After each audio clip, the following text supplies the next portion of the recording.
बिस्मिल्लाहिर्रहमानिर्रहीम। आज की बात में आज हम बात करेंगे शोबिस से। हमारी एक शख्सियत है, एक बहुत बड़ा किरदार है पाकिस्तानी शोबिस से। पहले भी एक सेशन उन पर हम कर चुके हैं। बहुत मारूफ शख्सियत हैं सुल्तान राही साहब। अलमारूफ उन्हें राही साहब कहा जाता था।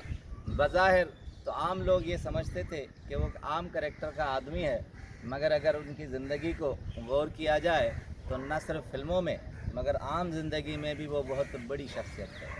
1938 में सहारनपुर इंडिया के एक शहर में पैदा हुए, मगर क़याम पाकिस्तान के बाद उनका ख़ानदान यहाँ हिजरत करके पाकिस्तान आया और रावलपिंडी में मुकीम हुआ। मगर कहते हैं कि जब वहाँ से आ गए तो बहुत गरीब परवर थे, गरीब घराने से ताल्लुक़ था, क्योंकि सब कुछ वहाँ छोड़ आए थे।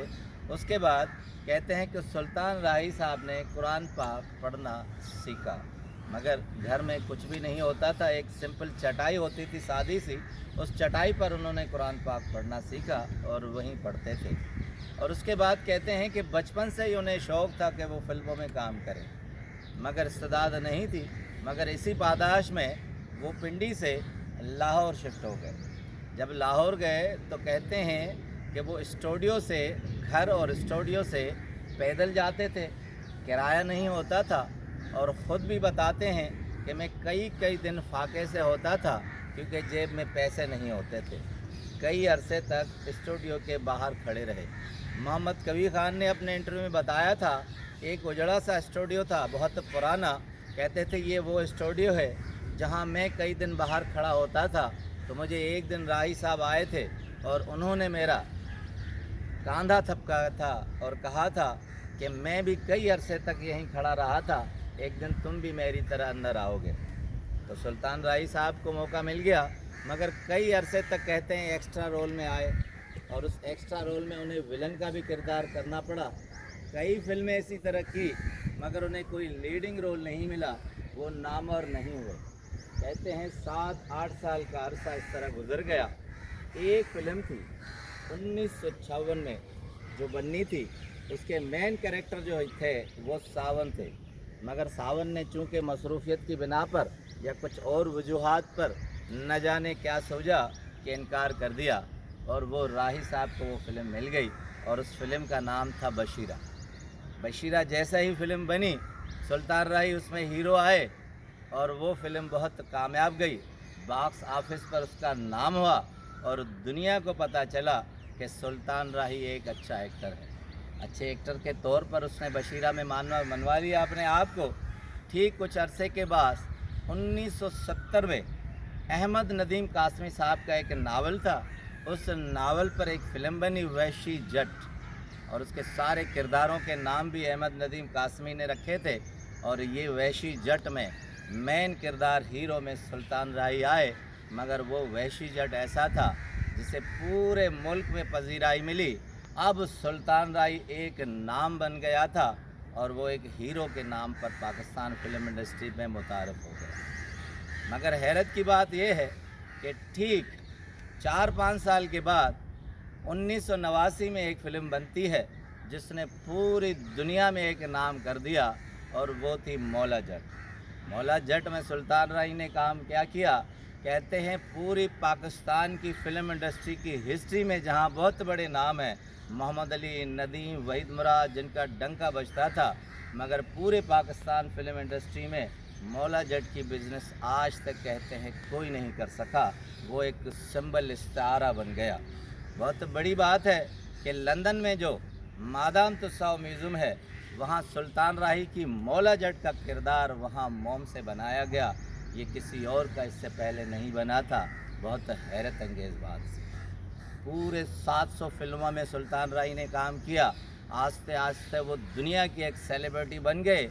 इंडियन अदाकार बहुत मशहूर धर्मेंद्र ने कहा था कि मेरी 12 कोशिश यही रही कि मैं सुल्तान राही जैसा किरदार कर सकूं, मगर 12 कोशिश करने के बावजूद नहीं कर सकी। उसके बेटे सनी देओल आए, उसने कहा मुझ में स्टेमिना बहुत ज़्यादा है, मैं ये किरदार कर सकूंगा।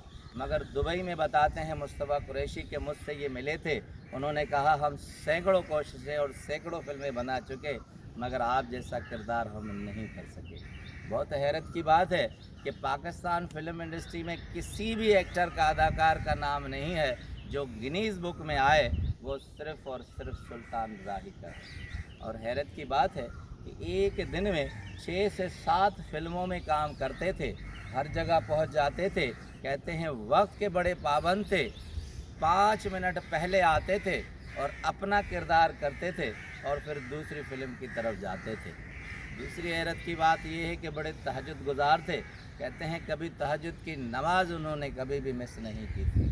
नमाज का ये आलम था, चाहे शूटिंग की कितनी ही गाड़ियां रोड पर चलती हों, कहीं जाना हो, वो सारे काफ़िले को रुकवा देते थे।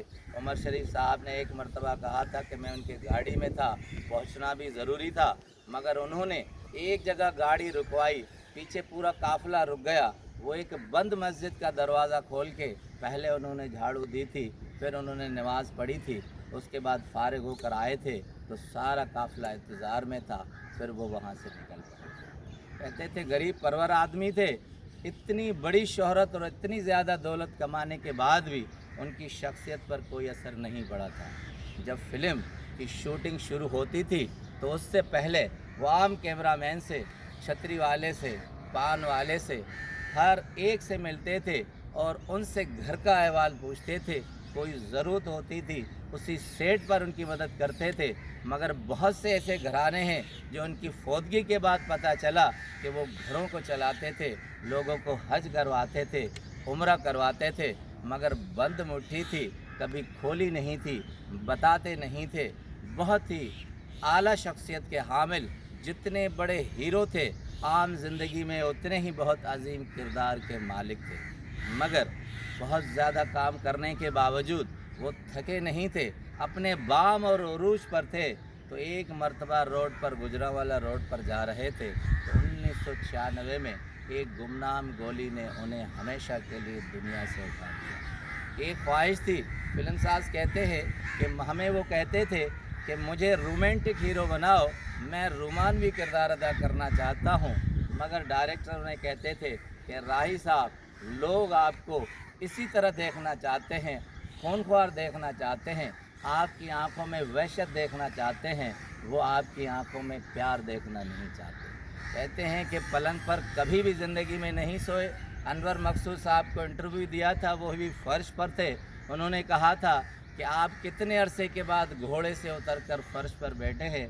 तो उन्होंने कहा मैं खाना भी यहीं खाता हूँ, मैं सोता भी यहीं हूँ, मुझे याद नहीं है कि मैं पलंग पर कभी सोया हूँ। फ़कीर तबीयत के ये मालिक बज़ाहिर तो शोबिस से वाबस्ता थे, मगर अजीम कारनामा और अजीम आदमी थे। वो दुनिया से गए मगर पाकिस्तान फिल्म इंडस्ट्री में अपना नाम कर गए। कि एक हैरत की बात है कि जिस दिन वो चले गए उस दिन के बाद इंडस्ट्री पूरी तबाह हो गई। कहते हैं न सिर्फ पंजाब फिल्म इंडस्ट्री तबाह हो गई मगर उर्दू इंडस्ट्री को भी ज़वाल आ गया। ये वो ऐसे पिलर थे जो सुतून की तरह खड़े रहे और सबको खड़ा किया था। हर एक की रोज़ी उसी से लगी बंधी थी। वो क्या गए कि रूठ गए दिन बहार के। आपका बहुत बहुत शुक्रिया।